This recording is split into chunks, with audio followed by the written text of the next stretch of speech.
بسم اللہ الرحمن الرحیم۔ میرے عزیز طلبہ، بہت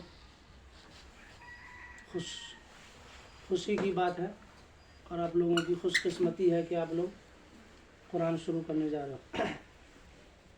اس دنیا سے جو بھی انسان جائے گا وہ کچھ نہیں لے کے جائے گا، خالی ہاتھ جائے گا۔ خالی ہاتھ آیا ہے اور خالی ہاتھ جائے گا۔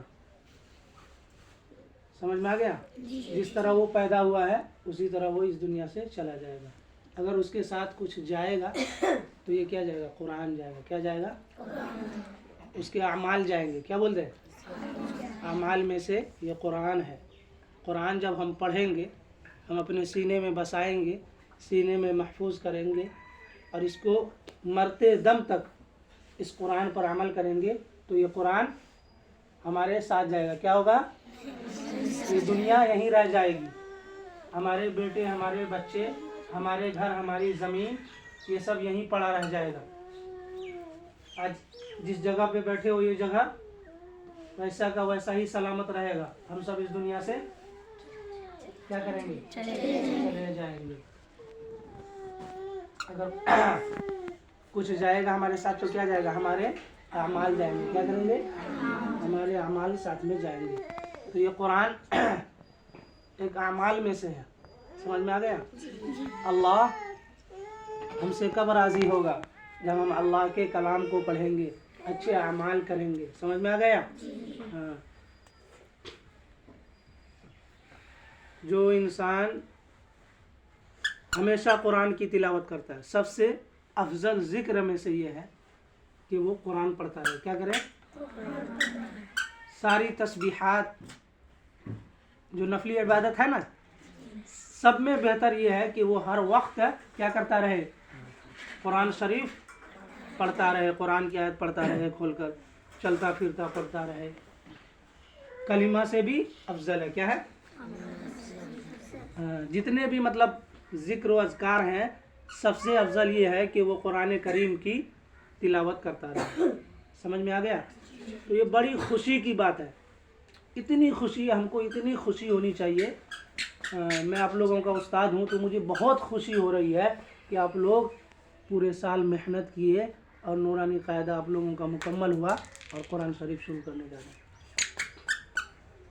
ابھی مجھے کوئی 10 لاکھ روپے دے، 20 لاکھ روپے دے کہ قاری صاحب یہ لیجئے، ہاں، تو مجھے اتنی خوشی نہیں ہوگی جتنی خوشی آپ لوگوں کے قرآن شروع کرنے میں ہو رہی ہے۔ سمجھ میں آ گیا؟ ہاں۔ اور اس سے بھی زیادہ خوشی مجھے کب ہوگی؟ جب آپ لوگ کیا حافظ قرآن بنو گے۔ کیا کرو گے؟ ہاں۔ اس سے بھی زیادہ کیا ہوگی؟ کب ہوگی؟ کہ میرا شاگرد کیا ہو گیا؟ حافظ قرآن بن گیا۔ کیا ہو گیا؟ اس سے بھی زیادہ خوشی کب ہوگی؟ جب آپ لوگ ایک عالم بن جاؤ گے۔ کیا بن جاؤ گے؟ عالم بن جاؤ گے۔ سمجھ میں آ گیا؟ ہم آپ لوگوں کو مارتے ہیں، ڈانٹتے ہیں، اس لیے نہیں کہ آپ ہمارے دشمن ہو۔ کیا سمجھ میں آ گیا؟ ہاں، کسی سے کوئی دشمنی نہیں میری۔ سمجھ میں آ گیا؟ جس طرح میرا بیٹا حمدان مجھے محبوب ہے، اسی طرح تم لوگ بھی مجھے محبوب ہو۔ سمجھ میں آ گیا؟ کس بنیاد پہ؟ کس بنیاد پہ؟ کہ تم کیا کر رہے ہو؟ قرآن پڑھ رہے ہو۔ سمجھ میں آ گیا؟ محبت کس لیے ہے؟ کہ قرآن پڑھ رہے ہو، اللہ کو راضی کر رہے ہو۔ سمجھ میں آ گیا؟ اللہ کے کلام کو پڑھ رہے ہو، اس لیے ہمیں تم سے محبت ہے۔ سمجھ میں آ گیا؟ اس لیے محبت نہیں ہے کہ تم ہمارے رشتہ دار ہو۔ ہاں، سمجھ میں آ گیا؟ اس لیے محبت نہیں ہے کہ تم ہمارے رشتہ دار ہو۔ ہاں، بٹھائیے نہیں۔ ہاں، سمجھ میں آ گیا؟ ہاں، خوشی ہو رہی ہے کہ نہیں ہو رہی ہے؟ خوش ہونا چاہیے، خوش۔ سمجھ میں آ گیا؟ کوئی ایک ڈبہ بسکٹ دے، اس میں خوشی نہیں ہے جتنا اچھا سبق یاد کر کے ہمارے استاد کو سنا دیا۔ کوئی 10 روپے دے، اس میں خوش نہیں ہونا چاہیے۔ خوش اس چیز میں ہونا چاہیے کہ میں کل کا سبق کیسے میں آج پکا کر کے کل میں استاد کو صحیح سبق سنا دوں۔ سمجھ میں آ گیا؟ دنیا کی سب سے بڑی کامیابی کس میں ہے؟ قرآن میں ہے۔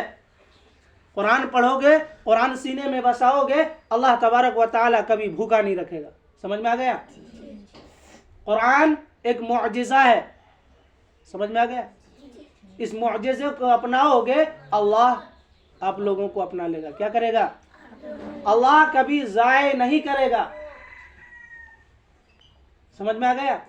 قرآن کو سینے میں بساؤ گے، قرآن پر عمل کرو گے، اللہ کبھی ضائع کیا نہیں کرے گا؟ ضائع نہیں کرے گا. تو اللہ تبارک و تعالیٰ سے ہمیشہ یہ دعا کرتے رہو کہ اللہ ہم نے جتنا پڑھا ہے اور جتنا پڑھوں گا اس پر عمل کی توفیق عطا فرما. سمجھ میں آیا؟ ہاں، ایسا نہیں کہ علم حاصل کر لیا اور علم پر عمل نہیں کیا. علم شیطان کو بھی بہت تھا، سمجھ میں آ گیا؟ ہاں، وہ عالموں کا بھی باپ تھا، لیکن کیا ہوا؟ نکار دیا گیا، دھتکار دیا گیا. تو علم کے ساتھ کیا ہے؟ عمل بھی ضروری ہے. استادوں کا ادب کرنا ہے، کتابوں کی ادب کرنا ہے. قرآن ہے تو قرآن سے ہم اوپر نہ بیٹھے، پیر ہمارا اوپر نہ ہو. ہاں، چھوٹے بچے ان کے اوپر ہاتھ نہیں اٹھانا ہے، ان کی عزت کرنی ہے. بڑے چھوٹے بچے بڑوں کی عزت کرنی ہے، ماں باپ کی عزت کرنی ہے. یہی سب ہم چیز سیکھنے کے لیے آئے ہیں. یہ تربیت میں سے ہے. بھلے ہی ہم سبق کم سنائیں لیکن ہمارے اندر ہمارے اخلاق اچھے ہونے چاہیے. مدرسے میں جتنے بھی لوگ ہیں سب کی ادب کرو، سب کی ادب کرنا سیکھو. یہاں جب ہم سیکھیں گے تو باہر جا کر ہماری وہ چیز دکھے گی کہ نہیں یہ مدرسے کا بچہ ہے. اس کے چلنے کا طریقہ دیکھو، اس کے پہننے کا طریقہ دیکھو، اس کے اٹھنے کا طریقہ دیکھو، اس کے بیٹھنے کا طریقہ دیکھو، اس کے نماز پڑھنے کا طریقہ دیکھو. کھانا کھانے بیٹھتا ہے تو کس طریقے سے بیٹھتا ہے؟ سنت طریقے سے بیٹھتا ہے. اس کے چال دیکھو، ڈھال دیکھو. کیا چل رہا ہے تو دنیا اس کو کہے کہ نہیں کیا آدمی ہے. اپنے رسول کے طریقے کو ساتھ میں لے کر چل رہا ہے. کھانا کھائے تو لوگ کہے کہ دیکھو اپنے رسول کے طریقے کو ساتھ میں لے کر کھا رہا ہے.